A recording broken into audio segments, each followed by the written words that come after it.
So UFC 300 is a pretty hot topic right now, and it will be until the event does end up taking place in a few months from now as I record this video, but it's especially a very hot topic on my channel because I have made a pretty emotional video about it, but I do want to clarify in this one and talk about obviously what this video is going to be about, that I am really looking forward to UFC 300. The reason why I am getting like I am is because I truly believe this is going to be a brilliant card, and this is the most anticipated card ever for me. I've never looked forward to a card more than I am looking forward to UFC 300, and I have looked forward to some cards for a very, very long time in the past. I think UFC 300 is going to be great. I do have very high expectations.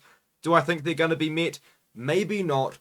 But I feel like maybe some questions that I do have are about to be answered by none other than Dana White himself, as he has stated that next week we will be getting some news on UFC 300. Now, he said last week that we're going to get news on UFC 300, and obviously that news never came. But hopefully we do next week. I'm looking forward to that news. But in this video, I wanted to talk about what I am actually expecting from the Dana White news.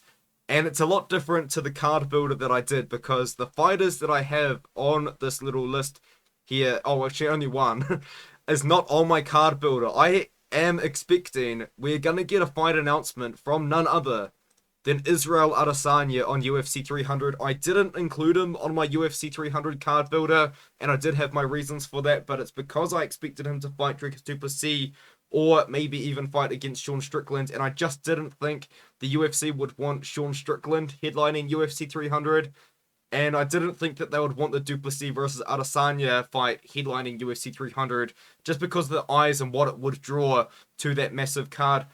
I think with Israel Adesanya, I've got a feeling he's not returning to 185 pounds. And that is why I think that we're going to see Israel Adesanya versus Alex Paya announced this or next week as I record this video.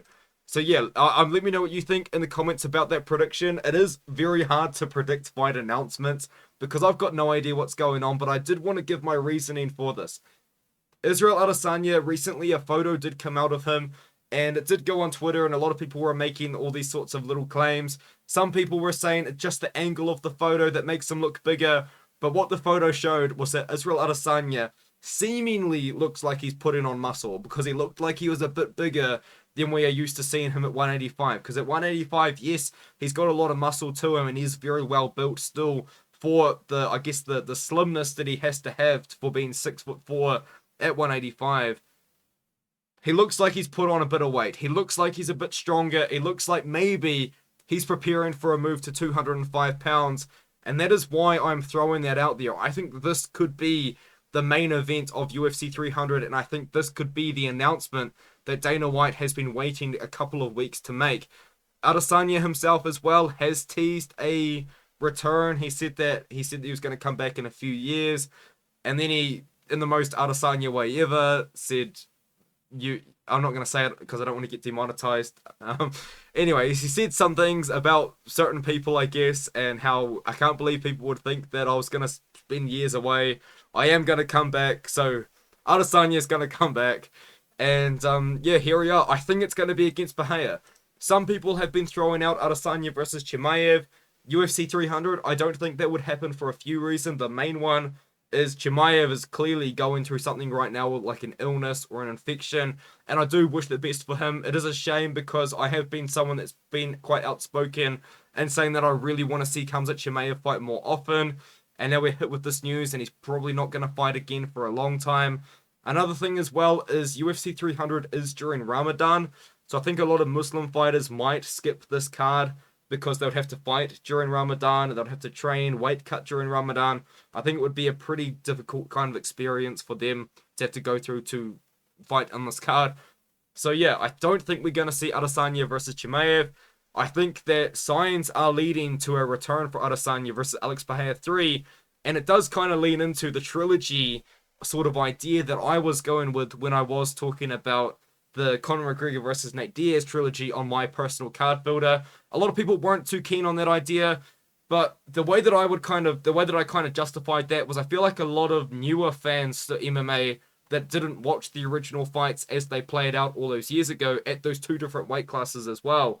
Or did they both play out at 170? Maybe my mind is fooling me. But either way, there were 2 fights, and they were a few years ago now. Maybe newer fans who just haven't seen how good Conor McGregor was when he was coming up, and maybe those newer fans who just didn't see Nate Diaz, how good he was as well. And in fact, well, Nate Diaz wasn't even expected to beat McGregor, and he did, and how massive that was, and how big a feud between them would be, how big a fight between them would be in a trilogy would be. I feel like maybe a lot of new fans wouldn't appreciate it, but I feel like a lot of newer fans would appreciate this fight, because this is like, I'm not going to compare it to that, but this is like the modern, this is like the greatest rivalry potentially in MMA that we've got. You know, we've had great rivalries in the past.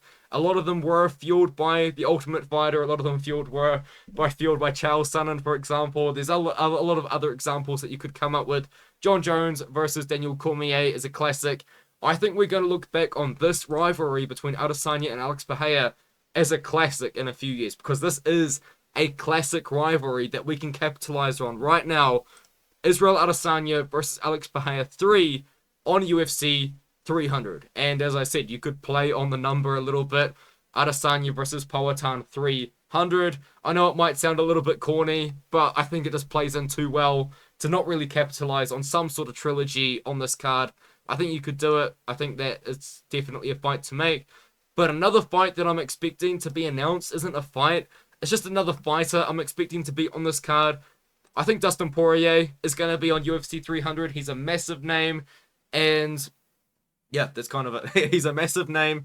He's done a lot for the UFC, as in, you know, brought a lot of eyes to them. He's been in the UFC for a very long time.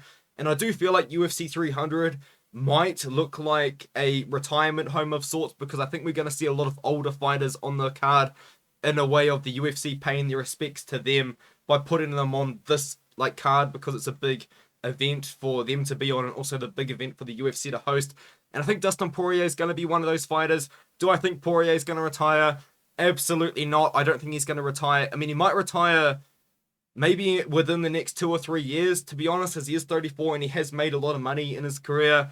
But I don't think we're going to see him retire on UFC 300. So maybe that statement could have been directed to someone else, maybe like Jim Miller. But Jim Miller himself has said he's not going to retire on UFC 300. So anyways, Dustin Poirier, I'm expecting to be on the card. I don't have an opponent lined up for him. I thought about Max Holloway. That's the fight I would do, personally. There's no way Poirier accepts a fight against Arman Tsarukyan, and I just don't see him fighting an up-and-comer like Benoit Saint Denis. So it could be Poirier versus Mateus Gamrot. It could be Poirier versus Beneil Dariush. I just don't see him taking an up-and-comer. Maybe Poirier versus Rafael Fiziev, and maybe he saw Rafael Fiziev fight Justin Gaethje and how they put on one of the best fights of the year and think, you know what, I could do that.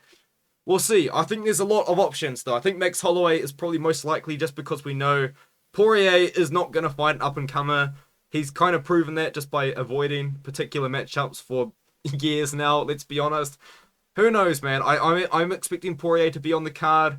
The opponent is completely up in the air. If he did fight Arman Tsarukyan, I would be very surprised. I'd be very pleasantly surprised as well.